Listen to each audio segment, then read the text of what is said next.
4ab সূত্র আমরা কি জানি, 4ab সমান a plus B whole square minus a minus B whole square. তো এখান থেকে আমরা ab করব, 4ab-র ab-টাকে আমরা রেখে দিব, 4 দ্বারা ভাগ করে দিব, a plus B whole square minus a minus B whole square by 4। 4টাকে আলাদা আলাদা অংশ ভাগ করে দিব, a plus B whole square by 4 minus a minus B whole square by 4।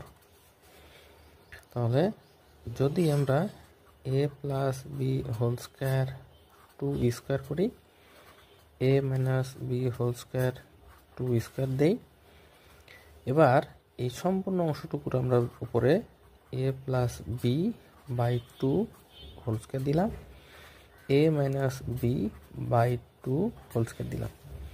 তাহলে আমরা বলতে পারি অতএব A B equal a plus B by 2 whole square minus a minus B by 2 whole square.